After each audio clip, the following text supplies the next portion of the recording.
Welcome back to another episode of the Dat Fitness Business Podcast. Tom Blackman with Dan Smith here today. No pronouns, nothing, just Dan Smith. Just Dan. Just Dan. Only Dan's.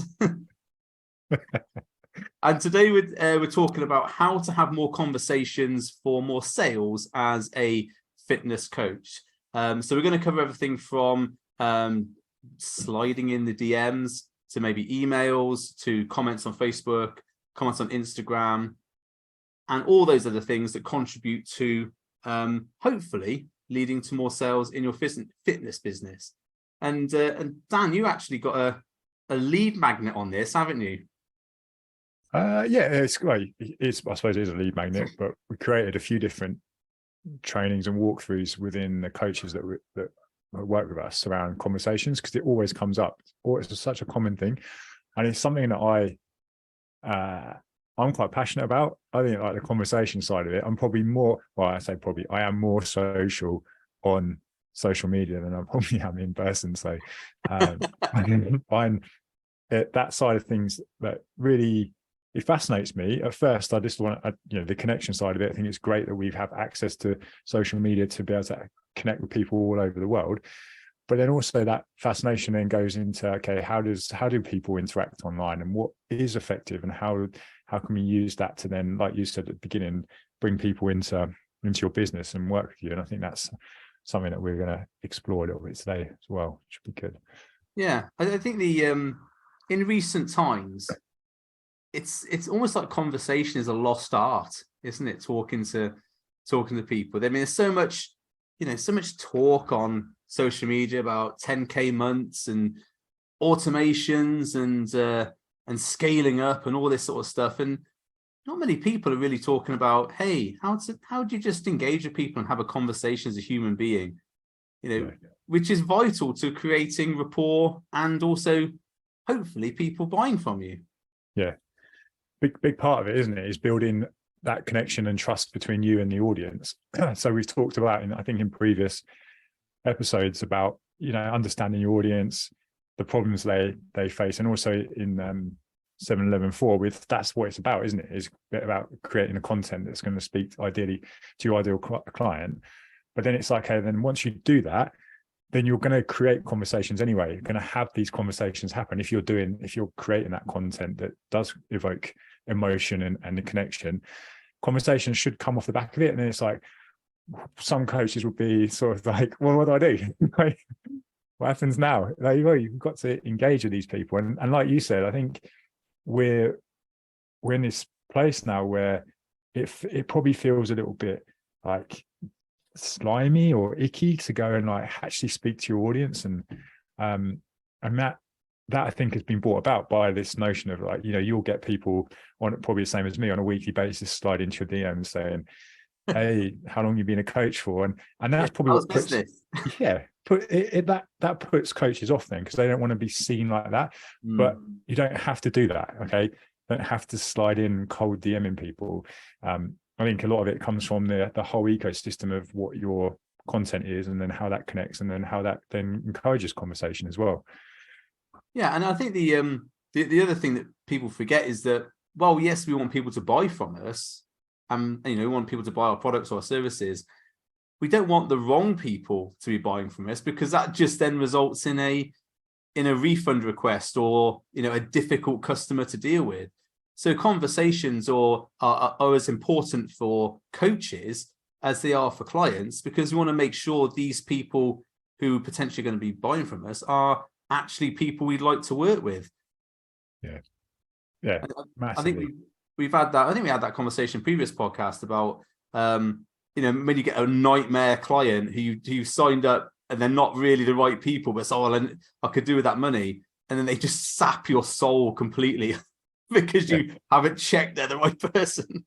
Yeah, it's almost like I'll do this. I'll see it as a bit of a process. So you create the content, and that goes out there, and then you'll see people who engage with that, and then over time you'll see a pattern. You'll see the same people engaging in content, which is cool, because then you're like, well, these people like what I have to say. And so that's one part. And then you'll find that then people will maybe start to engage a little bit more. Maybe they'll start to comment. Maybe they'll start to ask you questions.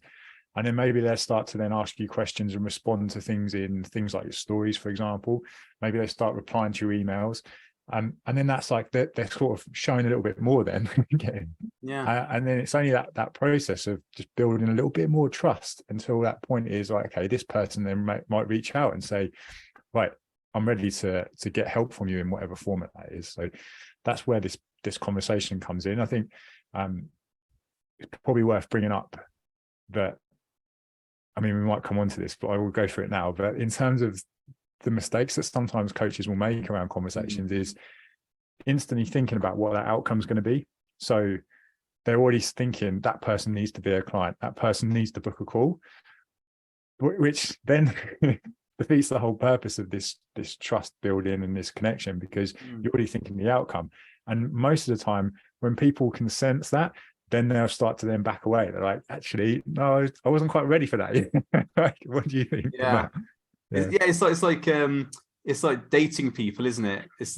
You go on a first date and like the other person's like, oh, what do you think about marriage? I'm like, look, is that the time? I've got to go. Just straight out the door. Call me a taxi. It's too soon, isn't it? You haven't engaged that rapport. And like we said before, you want to have that conversation, because imagine if you're having that little bit of exchange and then someone says, oh yeah, my last coach wasn't online 24/7 and wouldn't answer my calls at 10 p.m. at night, so that's why I ditched him. You're like, okay, there's the red flag. I've got someone I can refer you to, and then you dig out the name of your best enemy on Facebook. It's like, this person's a really good coach. He's up at 10 o'clock at night.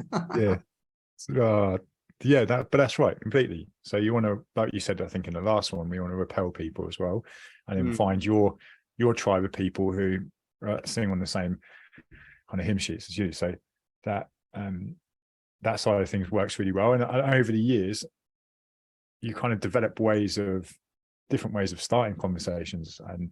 And big thing that I've been doing over probably the last 12, maybe longer months now, is like stuff that I find funny or humorous, or like I'm maybe aligned with more in terms of my interests.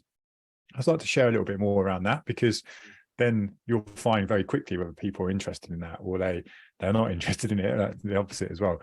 And that way that generates and sparks conversations. So it might look like I just share, I know we both do this, but it might look like I just share memes all day, but a lot of it is a little bit about trying to find out and just test out, okay, what is the audience? What are they thinking, and what do they feel about these things as well?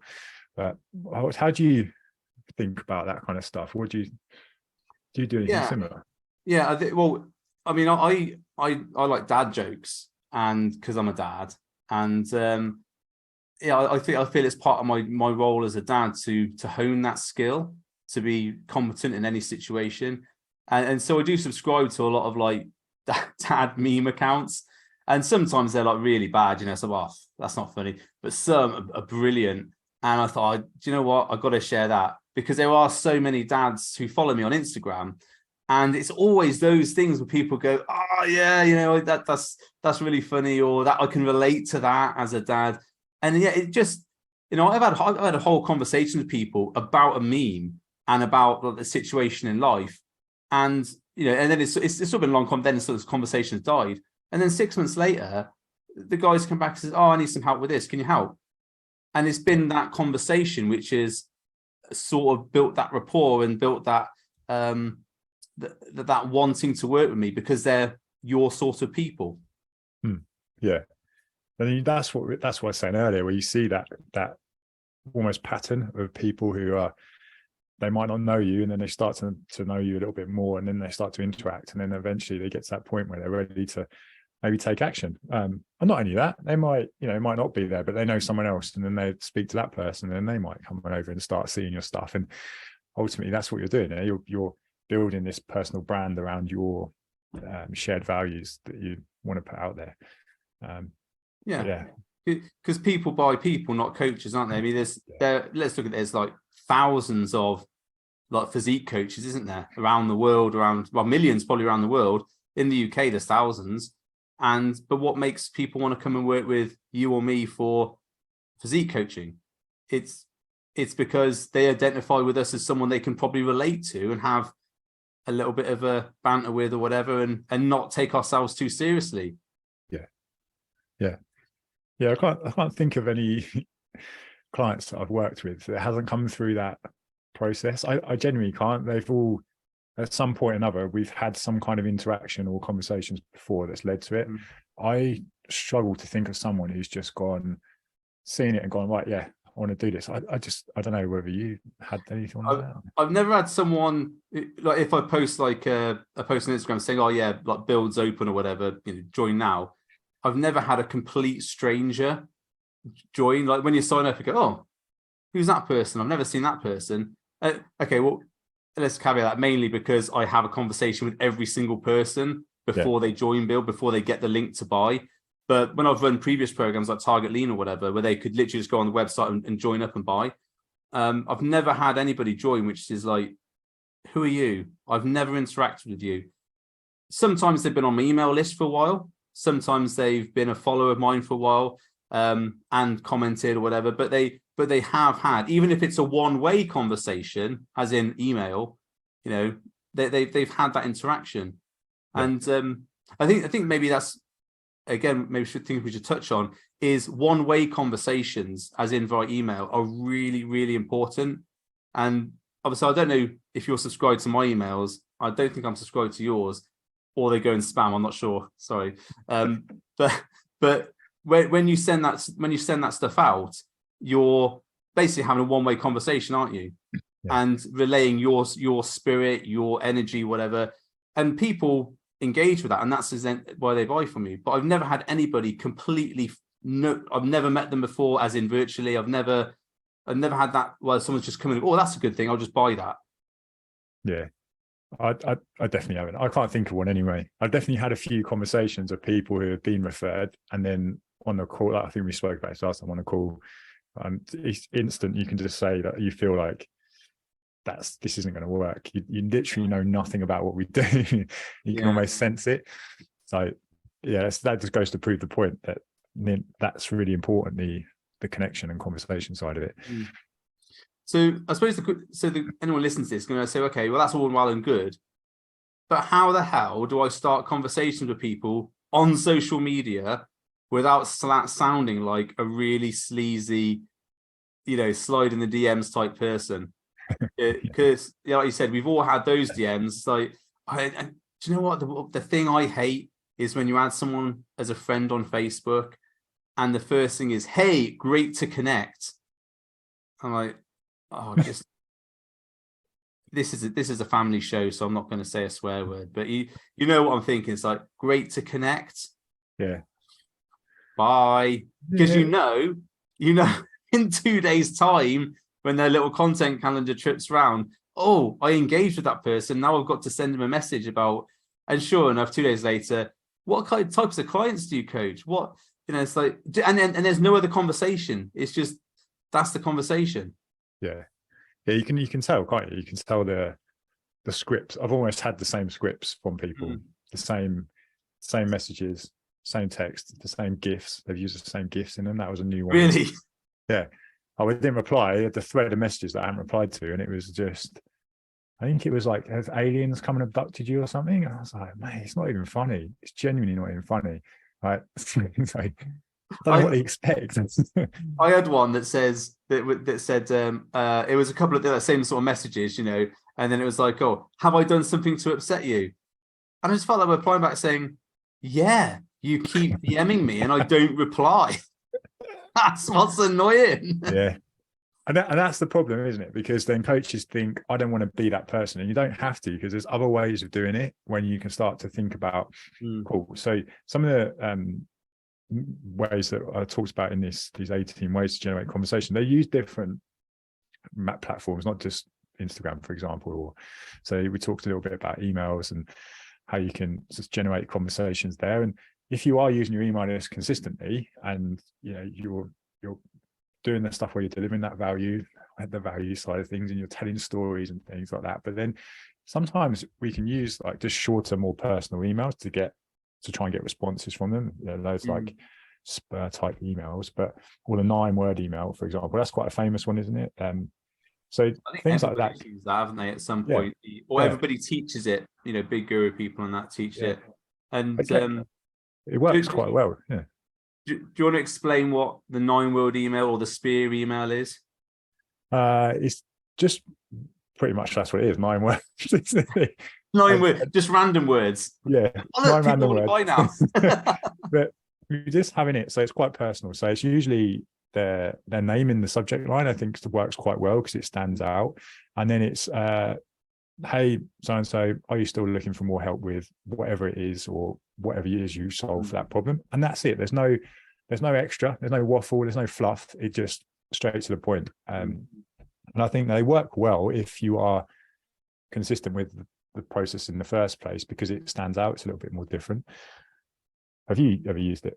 Yeah, I don't use the 9-word email, but I use a spear email, which is short, personal, expecting a reply, and I've used it for sales, as in to generate business for coaching, but also I've used it for other things, like to show that I've got a Facebook group and stuff like that. You normally would use those when you want people to take direct action. So the one action could be replying to your email, but the other thing, because I've got a Facebook group, I send an email out. I put once every month, I think, which says, "Hi, first name.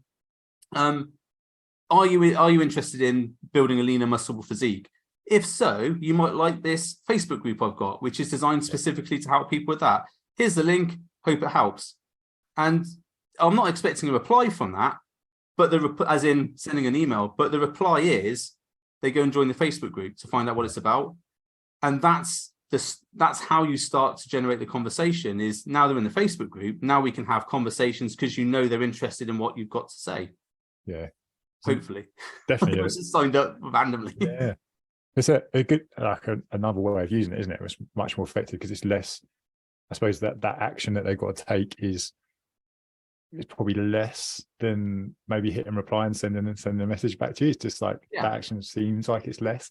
Yeah, and I think and because of how social media is, as people sliding DMs, just cold calling and everything else, I think if the least amount of response, the small interest that you can generate is the first step. It's like, I wouldn't email someone and say, if they just join my email list, "Hi, here's my coaching program. It's $5,000 or whatever, £5,000. Would you like to buy?" Because no one's going to buy that because they don't know you. But if you can say, "Hey, look, are you interested in building a leaner, muscular physique or whatever? Here's a Facebook group. It's got some stuff that might be interested." And it's that first step towards them engaging in your stuff, which is a very easy step to take. It's like signing up for a lead magnet. It's like hitting a comment calculator, if you want the link to my calculator in a Facebook post. It's the very small amount of effort they need to make to take that first step. And I think that's what a lot of people don't get, is that it's the minimum to get engaged, isn't it? Yeah, it's the same thing as we do a lot of this with anyone who follows our accounts. So like new followers, we'd always engage. We'd always send a message, because one, I think it's just genuinely nice. I think it's a nice thing, manners and polite. And I'll be honest, probably that camera's really annoying, isn't it? Probably about because you're waving your hand and it's following you. I need to stop doing that. Probably, 90%, that's a rough estimate, probably will never reply to it, or will just get you just get a double tap on it and then that's it. But the way that the message is positioned, it's not like you say, "Hey, do you want to buy my stuff?" It's just want to say thank you for following the account. We really appreciate it. Here's a link to something we think you might find useful, and then you can put something in there then that's, like you say, that friction is less for them to go and do that action. And then you see them come into your world in a different way. So I mean, you could, if you had a Facebook group, when someone joins on Instagram, as in follows on Instagram, you could just say, like you said, "Hey, thanks for following, appreciate it, helping grow my audience, hope the content is helpful. If you'd like more, here's a link to my Facebook group. See you there." Yeah. And that's, it's not too pushy or everything else. If they followed you, they're obviously interested in what you've got to say, or they're about to spam you with "how's business" DMs. Yeah. And in that case, if you get in first, it sort of throws them. It's like, what? I'm supposed to message him first. What's going on there? Mind Yeah, blown. but that's, I guess, well, for me anyway, the new followers thing is quite an easy one because it it's just it's a process I think people aren't expecting anyway. And I have had some messages back in the past from people saying, oh wow, this is really not, I didn't expect this. I've never had this before. I've never had someone message me, and that's quite cool. But then you'll have people who just won't message you, and that's fine as well. I want to get that across to people who watch this, that if no one replies to you, it's fine. Don't take it personally. You've done that bit of reaching out. Leave it. It's fine. And that's just a nice thing, isn't it? It's like you know, when you buy something from an online company and they, let's say a t-shirt, and they send you a t-shirt, and then they in it they send you a little card saying, thanks for supporting my business, you know, here's my website if you want to see, or whatever. And some people will send you sweets as well, which is also very nice. Yeah, I was going to say that. I always remember the ones that send sweets. The ones that feed you. Yeah. I'm like, well, they sent me like a little mini refresher bar. That's mega. maybe if someone follows you on Instagram and say, hey, what's your address? I want to send you some sweets. See how many unfollows you could get. Oh no. But yeah, it's just that, like you say, it's that extra little thing that potentially most people aren't doing. I mean, we started to do it with another option is people who regularly engage in content. Then, you know, why wouldn't you just reach out to them and say thanks? I just think for me that's me expressing my gratitude that you're engaging in my content, and I want to say thank you for that. I'm not saying buy my stuff. I'm saying thanks for supporting what we do here. So, and I think that gets a little bit of resistance sometimes. Well, I mean, the thing is, it's I think when we're having conversation with people, it always has to be a fair exchange, isn't it? It's like the I read a book a while ago called Games People Play. Really good books if you want to read about psychological games. But there's the guy who I can't remember what the guy's name is now, but in it he talks about strokes and how many strokes you would expect from someone. So say if I met you in the street and we weren't expecting to meet, we'd probably have a conversation and go for a coffee or something, you know. Say, hey, I didn't expect to be, you know, because we're mates and we've known each other for ages. But if I met you in the street and I didn't know, let's say we met once at one of the seminars or whatever, we would probably go hi. But if one of us said, oh, hi, do you want to go for a coffee and discuss old times? We were like, what? So over you develop that time, that relationship, you can expect to have this. It's called stroking. So you stroke once, you stroke back. So if someone gives you 3 strokes, you're only expecting 1. You're like, oh, hold on, that's a bit more affection than I was expecting.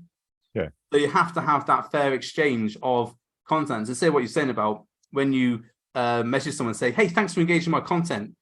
Really appreciate it. They've already engaged. They've given you that 1 stroke, and you're just reciprocating there. And you could even follow that up with, you know, if they do reply, whatever, to say, what else, you know, are you interested in? Because I want to create some more content. What other stuff could I help with? Yeah.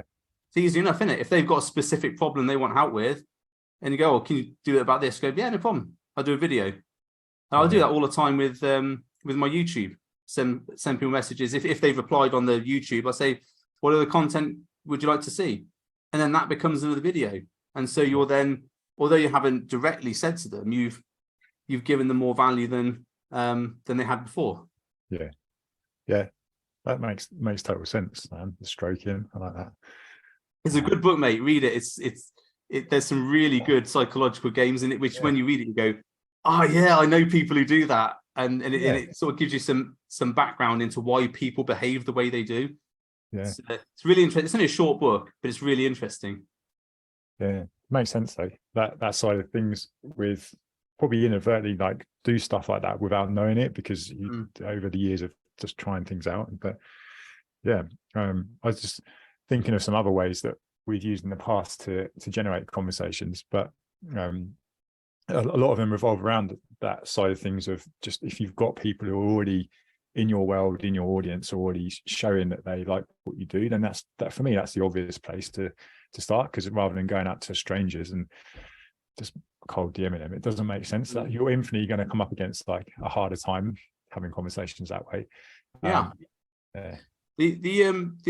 other thing that's quite useful is, and this comes from I did an experiment a little while ago where I sent out a spear email, which was, hi, I'm just getting a few people together to talk about workouts. You know, would you like to join us?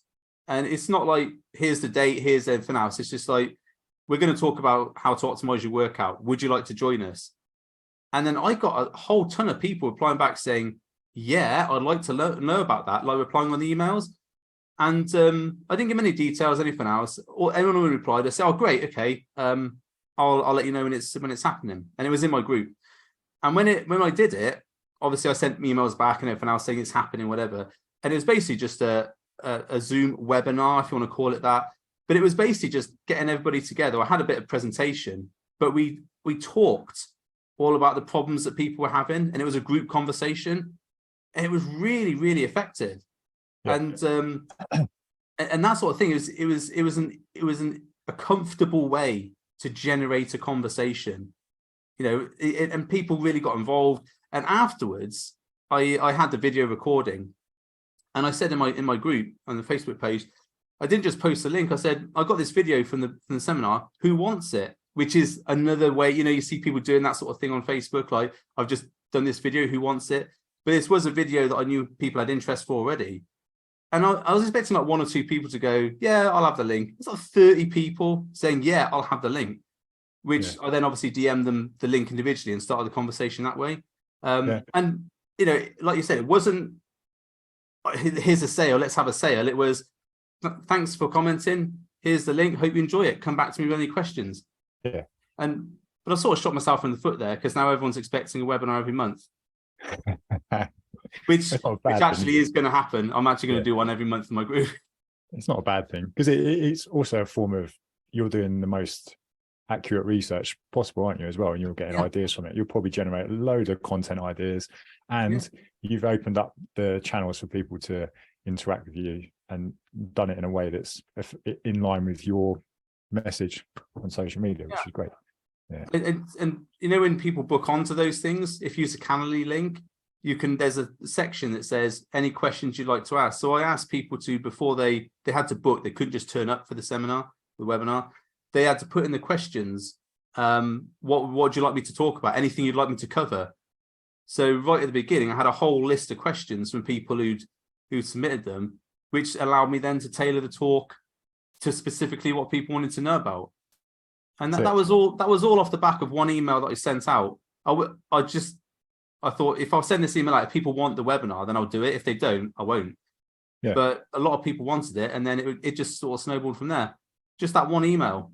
Okay, so I think my internet went down there a little bit, and I paused for a sec. So sorry about that, Dan. But hopefully, everything came through what I was saying there. Basically, about one email generating a whole load of conversations.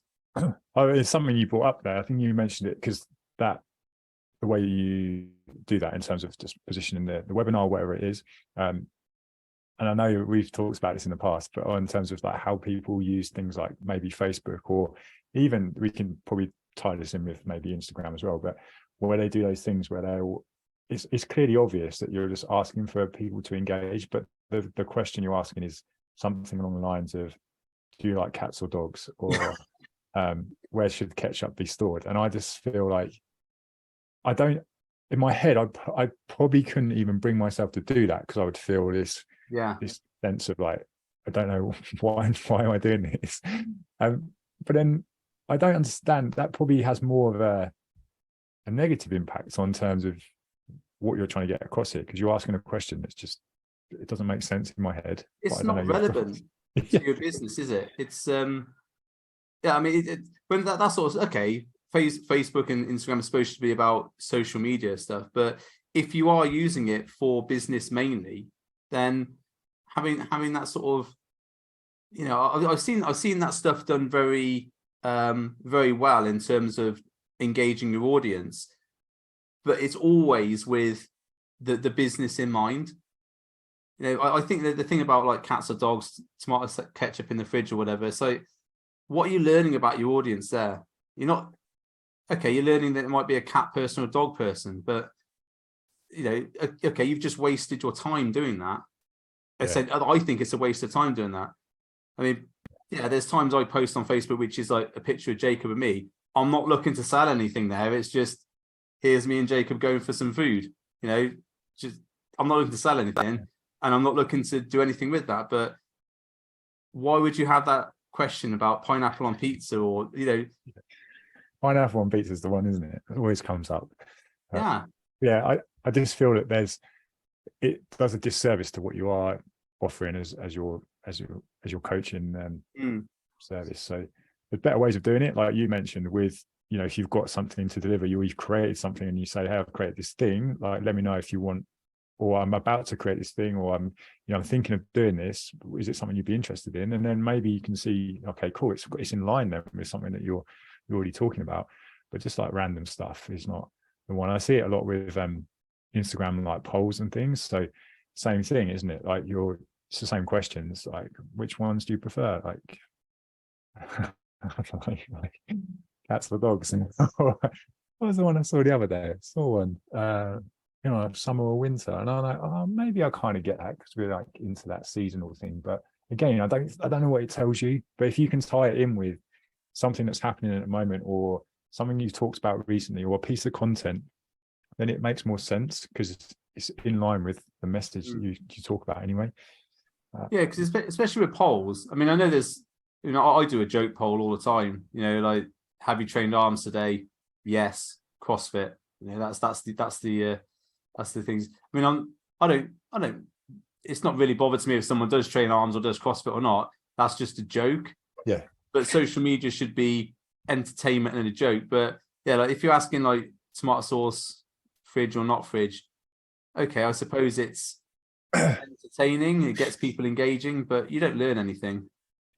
Yeah, you hit the nail on the head there. And like I'm in the process of creating this, like a talk on that, or something. I don't know what it'll be.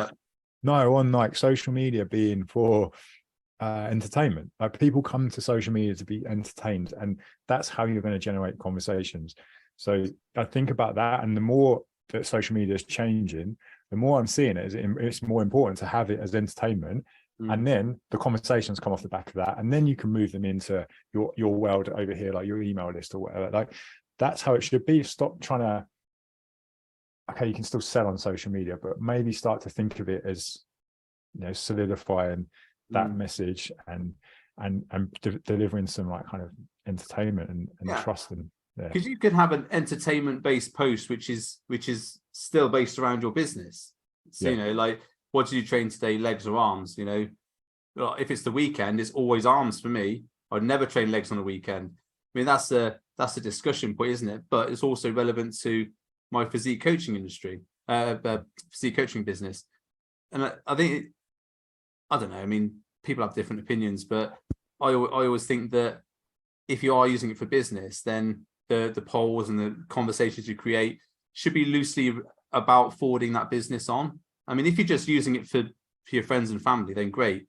But most people listening to this are doing it for business, I think. Yeah.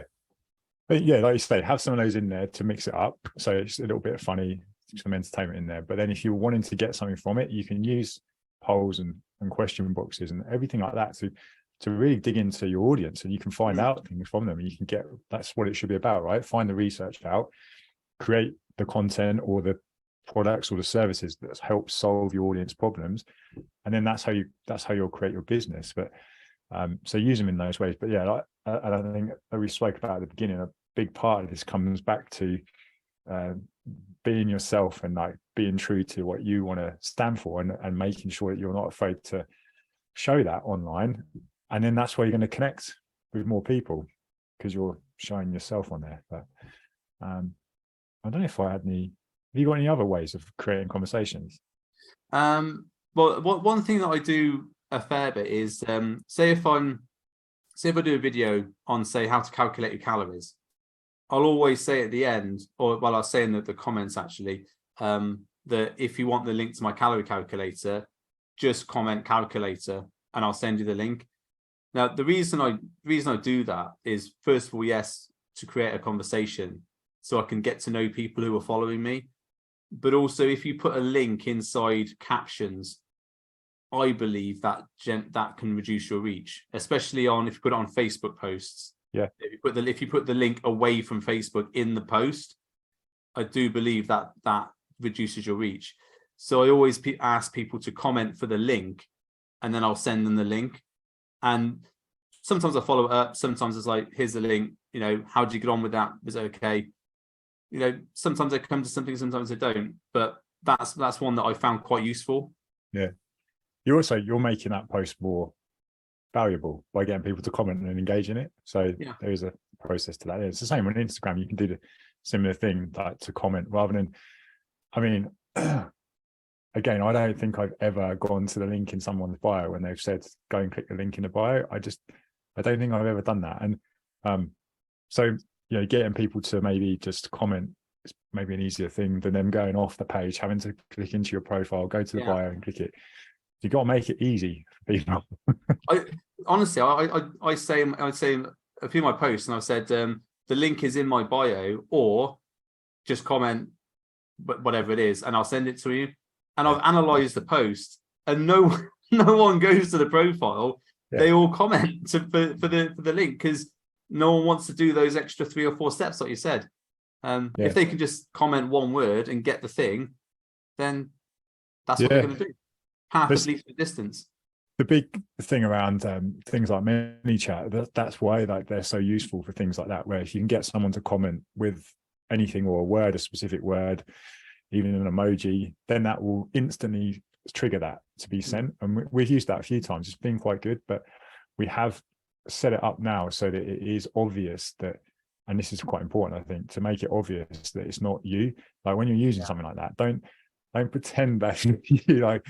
We've called it our strong bot. Strongbot. Yeah, and it's like, hey, I'm Strongbot. I'm here to deliver you this whatever it is, free training and service, anything else you would need me to do. Like it's just kind of a bit of a piss take, really. But yeah, I think that's, then people are like, if you're open and honest, then right, but then we can take over at any point as well. But yeah, and even those posts that you put back can have a link in to talk to a human, can't they? Like a button to, which you can then initiate a proper conversation if you want to. But you see some of them bots sometimes. It's like, hey, how you doing? Nice to, and it's like, you're a bot, and it's it's so false. It's poor, isn't it?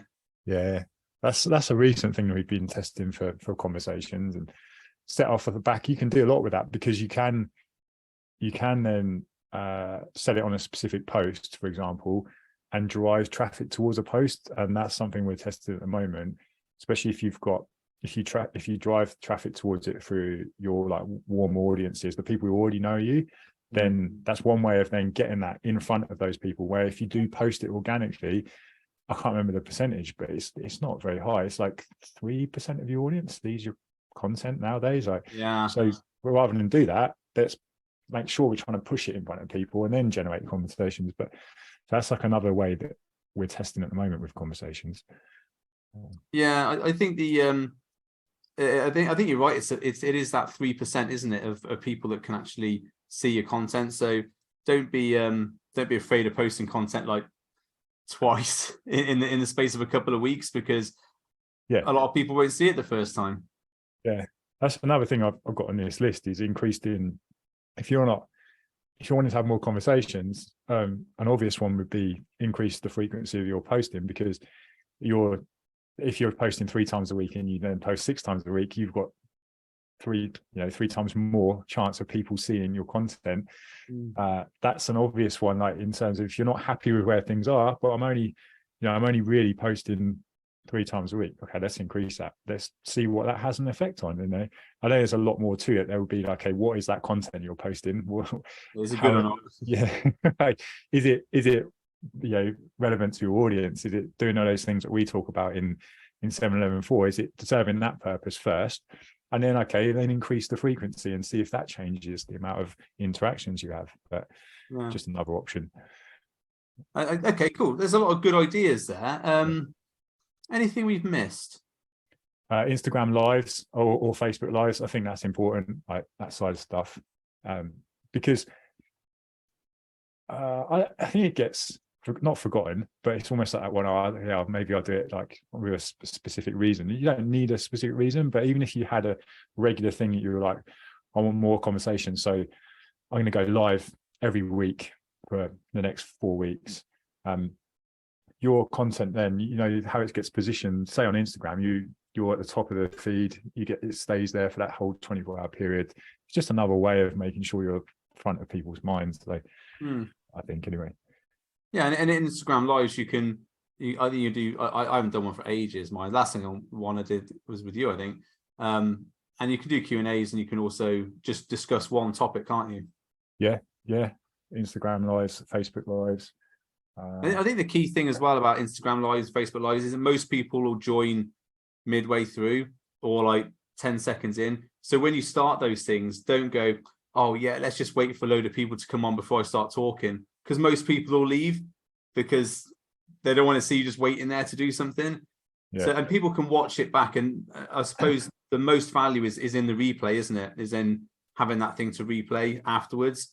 So if you're going to do that Instagram live, don't waste 5, 10, 20 seconds going, just going to wait for these people to come on and everything else. Just go, right, hi, today we're going to talk about bang, and then get straight into it.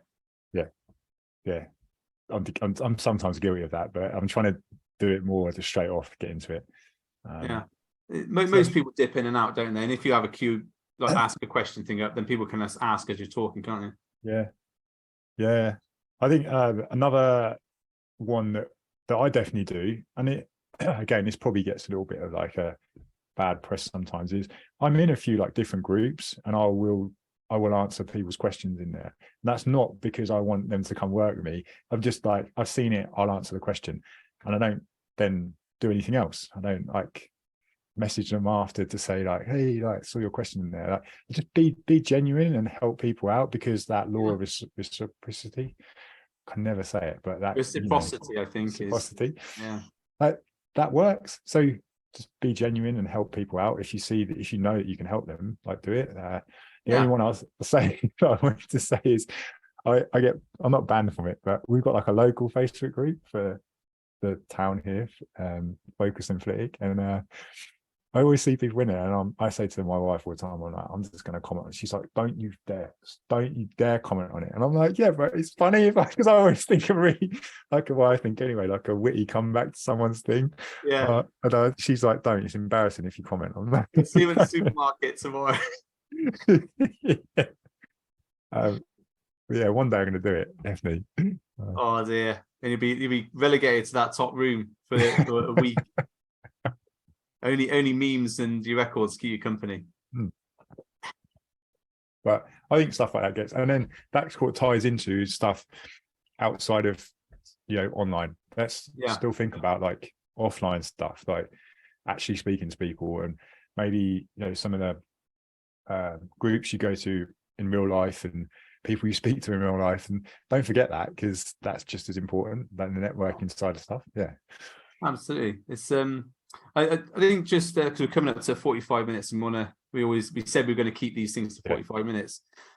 There's also, people might find it helpful if I have a little spreadsheet where anybody I talk to, and it is in a business sense, if they've applied to one of my lead magnets or expressing this thing working with me, I always have a little spreadsheet with how far the conversation's gone, and some notes that we've discussed, so that, because sometimes when you're talking to 30, 40 people per week, it can be difficult to remember what you've said. And this isn't in a bad sense, because you talk to so many people and it just goes out of your mind. But if you have that little spreadsheet where, okay, this is what we talked about, this is potentially some problems they're facing, when that conversation comes back in the future, maybe 6 months in the future, and you can say, oh, is this still an issue? Did you solve that problem? And then immediately that rapport is built, because you've obviously remembered there. And I don't think that's sneaky. I don't think that's underhand. It's just caring about somebody and making sure that you're not just in for the sale all the time.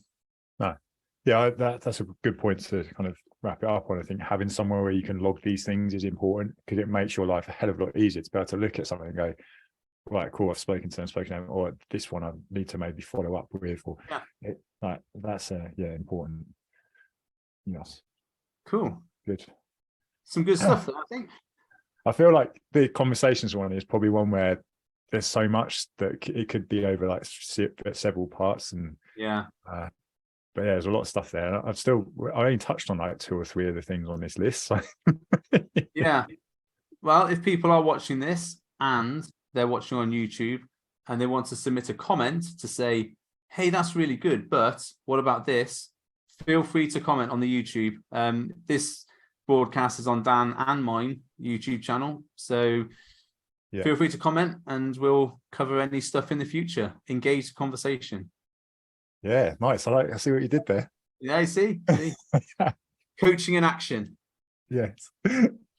Cool. Okay, I think we've just gone past 12, so we've both got calls to go to. So Dan, wrap it up quickly. Thanks for today. What's the website? What's the emails?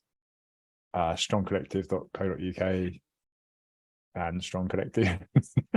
Anyway. Great. Nice and simple. Tom Blackman Nutrition, Tom Blackman _nutrition at the moment for Instagram, because my website's undergoing changes. Thank you very much for listening, and we'll see you on the next podcast. Thanks very much.